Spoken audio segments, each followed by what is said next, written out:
으로 은혜를 나누고자 합니다. 예수님을 믿지 않은 사람들은 인간의 수단이나 방법이나 지혜나 지식을 통해서 인생을 살아가는 것입니다. 그러나 예수님을 믿고 하나님께 의지하는 사람은 하나님의 은혜와 돌보심을 입고 살아가는 것입니다. 다 같이 이 땅에서 매일매일 자고 깨고 일하지만은 그러나 그들이 의지하는 곳이 전혀 다릅니다.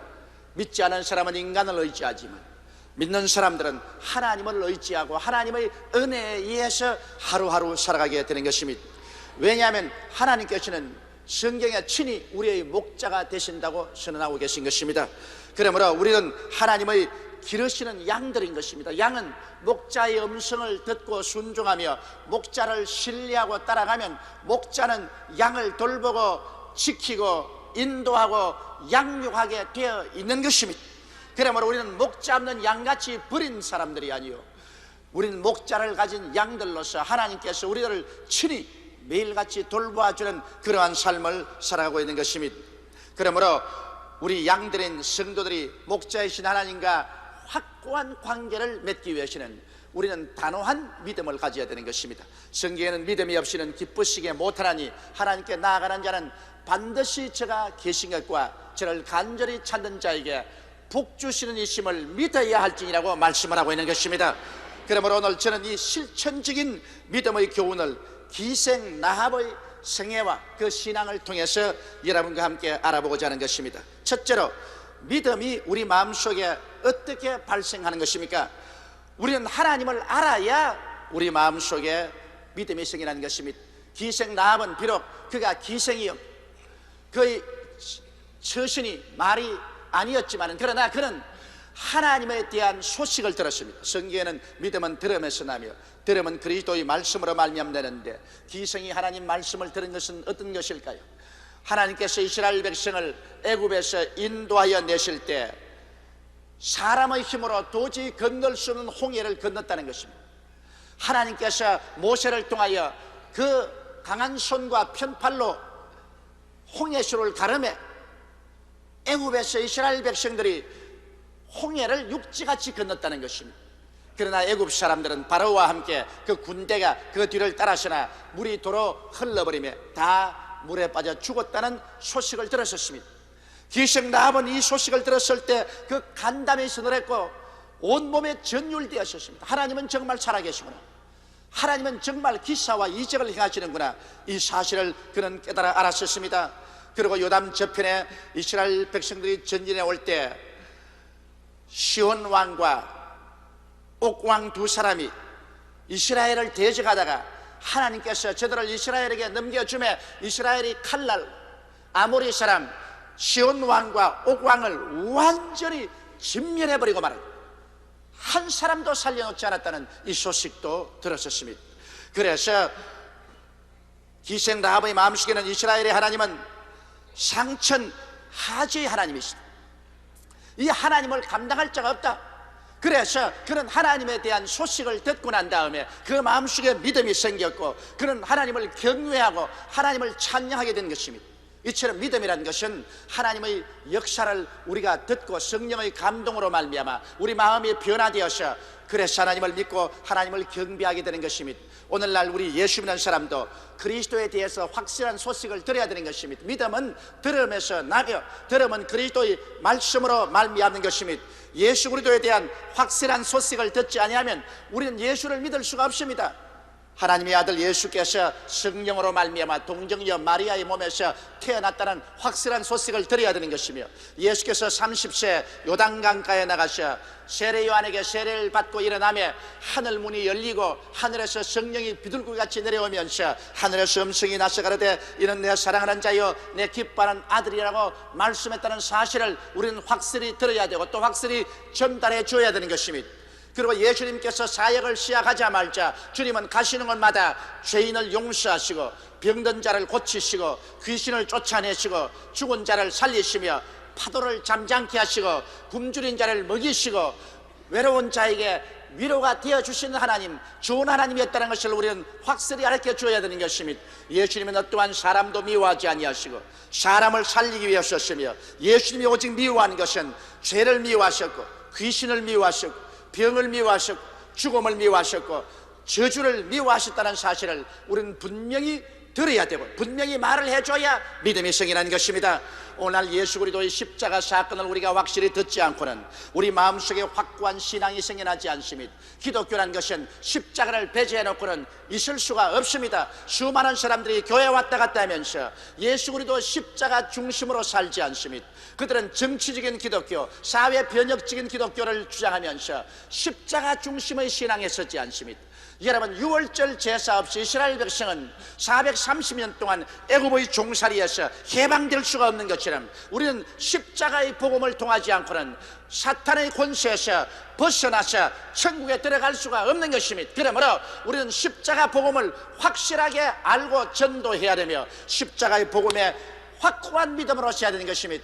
예수님께서 우리를 대신해서 죄 없는 자로서 십자가에 올라가서 죄 있는 우리를 위하여 몸짓고 피를 흘린 사실을 우리는 확실히 알아야 되는 것입니다. 그래서 예수님은 십자가를 통하여 우리 죄를 속하고 하나님과 우리와 원수된 담을 흘어버리고 하나님의 사랑을 우리에게 부어주시고 성령으로 채워주셨으며, 그리스도는 십자가에 올라가셔서 우리의 질병과 우리의 연약을 그 속에서 다 박멸하여 버리시고 치료와 건강을 주신 것이며, 십자가에서 주님은 저주를 받으사 아담 이후로 인생에 내린 모든 저주를 다 청산해 버리셨으며, 주님은 십자가에서 죽으심으로 우리의 죽음을 멸하시고 장사님바 되었다가 사흘 만에 부활하심으로 사망을 철피하시고 영생 부활을 허락해 놓았다는 사실을 우리는 흔들리지 않고 확실히 알고 믿어야만 되는 것입니다. 그래서 예수님께서 이제 하늘에서 우리를 데리러 올 것을 우리는 간절히 고대하고 사는 확실한 신앙 속에 서야 되는 것입니다. 믿음은 들음에서 나며 들음은 그리스도의 말씀으로 말미암는 것입니다. 우리는 확실한 믿음의 소식을 들어야 되는 것입니다. 기생 라합은 비록 그가 천한 기생이었지만은 하나님에 대한 확실한 믿음의 소식을 듣자 그 마음속에 이스라엘의 하나님은 상천의 하나님이요 하지의 하나님이요 기사와 이적을 행하는 하나님이라는 사실을 깨달아 알았던 것처럼 우리도 예수 그리스도에 대한 복음을 확실히 듣고 그리스도의 구원을 우리의 영혼 속에 흔들리지 않게 받아들이는 이러한 신앙의 체험을 가져야만 되는 것입니다. 여러분, 기생 라합은 하나님의 뜻을 정확히 알았었습니다. 기생 라합은 정탐꾼들에게 말하기를 여호와께서 이 땅을 너희에게 주신 줄을 내가 안다고 말했습니다. 여리고성이 아무리 철벽성이지만은 하늘을 지으시고 땅을 지으신 하나님께 어떻게 대적하겠는가? 야훼께서 이 여리고의 땅을 너희 이스라엘에게 주신 줄을 나는 확실히 안다고 말한 것입니다. 하나님의 뜻을 흔들리지 않게 알아야 되는 것입니다. 우리도 우리에게 주신 하나님의 레마를 정확하게 알아야 되는 것입니다. 하나님의 뜻을 완전히 알고 시작하면 그것이 믿음이 되는 것입니다. 하나님의 뜻을 완전히 모르고 희미하게 이것인가 저것인가 방황하면 그는 믿음도 되지 아니하고 결국 그는 파멸하고 마는 것입니다.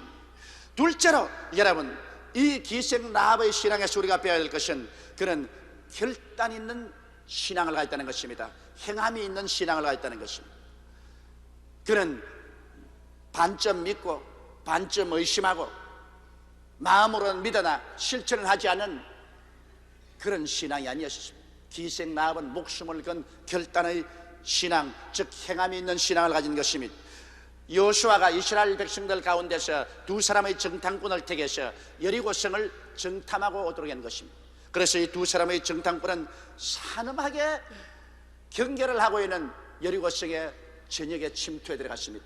그래서 그들이 몸을 피하기 위해서 들어간 것이 공교롭게 성위에 있는 기생 라합의 집이었습니다. 기생 라합의 집에 이스라엘의 두 사람 정탐꾼이 들어가자마자 기생 라합은 즉시로 이들이 이스라엘이 보낸 정탐꾼이며 하나님의 사자인 것을 알게 된 것입니다. 이스라엘의 정탐꾼일 뿐 아니라 하나님의 사자인 것을 알기 때문에 기생 라합은 이 두 정탐꾼을 뜰모로서 받아들였던 것입니다. 그리고는 이 두 정탐꾼을 즉시로 그는 감추었습니다. 집 위에 올라가서 삼대 밑에 눕혀놓고 삼대로 덮어버렸습니다. 얼마 있지 않다가 제보자가 제보를 하며 여리고성 왕이 사람을 보내서 질문했습니다. 기생 라합아, 너희 집에 이스라엘의 정탐꾼이 들어왔다고 하는데 그를 당장 잡아서 끌어내라. 그때 나합은 그 마음속에 말할 수 없는 갈등을 느꼈었습니다. 실제로 이스라엘 정탐꾼이 자기 집에 들어왔습니다. 그러나 그는 이스라엘의 정탐꾼이 아니라 하나님의 사자입니다. 그가 하나님을 거역할 것이냐, 자기 임금의 명령을 거역할 것이냐, 그 갈등 속에 있었습니다. 하나님의 명을 거역하면 자기와 자기 온 가족은 멸망당할 것이고, 임금의 명령을 거역했다가 만일 밝히는 날이면 임금에게 자기 생명이 부지하지 못할 것입니다. 그러나 일시적인 생명을 잃는다 할지라도 영원한 생명을 잃지 않기 위해서 그는 하나님의 명령에 복종하기로 결심한 것입니다.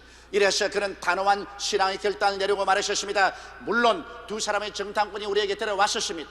그러나 그들은 곧장 들어왔다가 밖으로 나가시니 당신들이 뒤를 쫓으면 그들을 발견할 수 있을 것입니다. 그렇게 말을 하고 정탐꾼을 숨겨준 것입니다. 이것은 목숨을 건 믿음의 결단인 것입니다. 행함이 없는 믿음은 죽은 믿음인 것입니다. 우리가 일단 무엇을 믿었으면 그 믿음의 결단을 내릴 때는 목숨을 걸어놓고 결단을 내려야 되는 것입니다. 믿고 난 다음에 그 뒤에 어떠한 큰 위협이 다가올지도 모르는 것입니다. 그러나 그럼에도 불구하고 단호한 결단으로 행하는 믿음, 이것은 기생 라합에게 우리가 배워야 되는 것입니다. 그리고 기생 라합은 경찰들이 떠나고 난 다음에 산대 밑에 숨어있는 두 정탐꾼에게 가서 정확한 요구를 했습니다. 자, 내가 너를 살려서 돌려보내기 때문에 이스라엘 백성이 와서 여리고성을 무너뜨릴 때 이스라엘 백성은 반드시 나와 나의 부모와 나의 형제 및 그들에게 속한 모든 식구를 다 구원해 달라고 했었습니다. 이것이 내가 두 사람의 정탐꾼 너희들을 지켜준 대가이라고 말했었습니다. 그는 단호한 믿음의 결단을 내릴 때 그가 하나님께 구하는 바도 분명하게 말했습니다. 오늘 많은 사람들이 희미하게 기도합니다. 그러므로 그들은 믿음도 희미한 믿음을 가집니다.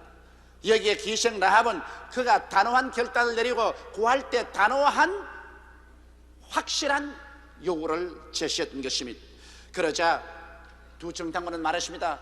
물론 우리가 그렇게 하겠다. 우리를 평안히 보내주면 우리 목숨으로 너희 목숨을 대신하겠다. 우리가 여리고성을 점령할 때 너희 요구한 것을 다 들어주겠다. 오늘날도 여러분, 우리가 하나님을 믿고 기도할 때 정확하게 기도해야 되는 것입니다. 단호한 결단의 믿음을 가질 뿐 아니라 정확한 기도를 해야 되는 것입니다. 저는 신약 성경을 읽을 때마다 감동받는 한 장면이 있습니다. 한 사람의 중풍병 환자가 온 전신이 마비되어서 움직이지 못하는데 예수님께서 그 동네에 왔다는 소식을 듣고 가기는 가야 되겠는데 자기 힘으로 못 갑니다. 그래서 네 사람의 친구를 청해다가 자기를 데리고 예수 그리스도 계신 곳에 갖다 달라고 하는 것입니다. 그런데 친구들은 이 사람을 들것에 들고서 예수님 계신 곳에 와보니까 사람이 인산이냅니다. 발들여 놓을 틈도 없습니다. 하물며 들것을 들고 그 군중 사이로 예수님 앞에 들어갈 수가 없습니다. 그럴 때 이 중풍병 환자는 단호한 믿음을 가지고 있습니다. 나는 예수님 앞에 반드시 나가야 되겠다. 그리고 예수님 앞에 나가면 나는 반드시 산다. 그래서 그는 자기의 네 사람 친구에 말하기를 내가 이 집값을 다 지불할 테니까 나를 데리고 지붕에 올라가서 지붕을 헐고 구멍을 내서 예수님 앞으로 나를 따라 내리라는 것입니다. 여러분, 이것은 어마어마하고 단호한 믿음입니다. 보통으로 그렇게 할 수가 없어요. 그는 그 집값의 훨씬 더 많은 돈을 지불할 각오를 해야 그렇게 할 수 있고, 또 지붕에서 달아 내려오는데 잘못해서 들것이 뒤에 퍼지면 떨어져 죽을 위험도 있는 것입니다. 그러나 그런 단호한 태도로서 주님 앞에 나가기만 하면 내가 낫는다는 믿음을 가지고 있었습니다. 그리고 그런 정확하게 예수님 앞에 내려갈 것을 요구한 것입니다. 이래서 그런 그의 친구들과 함께 지붕을 흘러내는데 아마 집주인이 고함을 치고 밑에 있는 사람들이 지붕하는 시끄러운 소리와 먼지에 고함을 쳤을 겁니다만 예수님은 이 단호한 신앙을 기뻐하셨습니다. 예수님은 그들의 믿음을 보셨습니다. 그리고 예수님은 아무 말도 안 하고 잠잠고 계셨습니다. 한참 만에 지붕이 흐려지고 구멍이 뚫려지고 네 사람의 친구가 이 사람을 들것에 새끼줄에 메어서 달아내려 예수님 앞에 내려놓았습니다. 그때 성경은 말씀하기를 예수님은 이 사람의 믿음을 보셨다고 말한 것입니다. 믿음이란 것은 내 마음속에 감추어 놓았을 때는 아직 살아있는 믿음이 아닌 것입니다. 믿음은 눈에 보여야 그것이 확실한 믿음이 되는 것입니다. 보이는 믿음이 돼야지 마음속에 혼자 간직하고 있는 믿음은 그건 살아있는 믿음이라고 할 수가 없는 것입니다. 단호한 태도로서 우리는 우리의 믿음을 보여야 할 때가 오는 것입니다. 그렇게 해야 주님께서 그 믿음을 보시고 즐거워하시는 것입니다. 오늘 많은 사람들이 나는 내 마음속에 혼자 믿음을 가지고 있으면 된다고 하지만 주님께서는 교회 주일날 찾아와서 주님을 경배하는 그 믿음을 보시기를 원하시고 계신 것입니다. 오늘 사람들은 내가 그저 주님을 찬미하면 된다고 하지만 우리 주님을 사랑하는 것은 증명하지 하면 안 됩니다. 그러므로 11조와 헌물을 들여서 주님을 사랑하는 증거를 내놓기를 주님은 보시기를 원하시는 것입니다. 내 혼자만 가슴에 신앙을 간직할 것이 아니라 이웃 사람에게 그리스도를 전파하고 하늘나라를 전파하며 예수 믿기를 권면하는 것을 주님은 보시기를 원하시는 것입니다. 우리의 행위로 나타난 신앙, 이것을 주님께서 보시기를 원합니다. 우리 주님께서는 이 중풍병 환자가 단호한 결단을 내리고 행위로 신앙을 옮길 때 주님은 그 신앙을 보시고 소자여 안심하라, 내 죄사함을 받았다고 말씀하시고 그 다음 내 침상을 짊어지고 집으로 돌아가라고 말씀하실 때 이 사람은 고침을 받고 마는 것입니다. 이러므로 단호한 신앙의 행동, 이것은 기생 라합에서 배워야 되는 것입니다. 기생 라합은 죽기 아니면 살기로 결단을 내리고 정탐꾼 두 사람을 숨겨주고 그 정탐꾼을 통해서 그가 단호하게 그와 그의 가족을 구원해 줄 것을 요구하는 것입니다. 성경에는 주 예수를 믿어라, 그래야만 너와 내 집이 구원을 얻으리라고 말씀하셨으며 기생 라합이 구원받고 온 그 가족이 다 구원받는 것처럼 오늘 우리들도 우리가 구원받았으면 우리 하나님 앞에 단호하게 우리 모든 식구를 다 구원해 주실 것을 기도해야 되는 것입니다. 셋째로, 믿음에는 반드시 응답이 올 때까지 시련의 기간을 통하는 것입니다. 시련의 기간, 고난을 통하지 않은 믿음은 믿음이 아닙니다. 이러므로 기생 라합은 부모 형제를 자기의 집으로 불러들이는데 여간 고생을 하지 않았었습니다. 기생사업 철폐하고 자기의 부모 형제에게 찾아가서 이제 이스라엘 백성이 침공에 들어올 것인데 여리고성은 무너집니다. 우리 집에 들어오면 삽니다. 내가 특별 계약을 맺어 놓으셨습니다. 그러므로 일 다 중지하고 우리 집으로 들어오십시오. 이래서 아버지 어머니를 모시오고 형제 자매 모든 조카들을 다 불러 모았다는 것, 여간 힘들지 않습니다. 여러분, 우리가 하나님의 교회로 우리의 부모 형제 모든 친척들을 불러서 데리고 온다는 것 여간 힘들지 않습니다. 자, 주님이 곧 오십니다. 세상은 불로 멸망을 당합니다. 교회 들어와야 삽니다. 교회로 갑시다. 이 끌어 들어오는 것이 얼마나 큰 힘이 드는지 실제 안 해본 사람은 모르는 것입니다. 그래서 온 가족을 갖다 놓았는데 이스라엘 백성이 여리고성 곁에 왔습니다. 와서 그들은 군대들을 앞세우고 법궤를 그 다음 뒤에 두고 그 다음 제사장들이 서고 그 다음 전 군중들이 뒤에 따르면서 여리고성을 한 바퀴 픽 돌고 난 다음 그 다음에는 자기들 지나가서 잡니다. 여리고성은 잔뜩 긴장되어 군대와 경찰들이 다 총동원이 되고 온 국민들이 동원이 되어 일전을 하려고 하고 있는데 이스라엘 백성들 보니까 사막을 여행 온 사람이라 옷도 너저리하고 무장도 허술이한데 그들이 법궤를 앞세우고 여리고성을 하루에 한 바퀴씩 돌고 난 다음에 진에 들어가서 잡니다.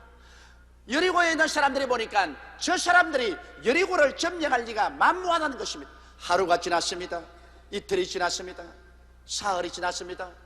그러나 여리고성은 금도 하나 나가지 않습니다.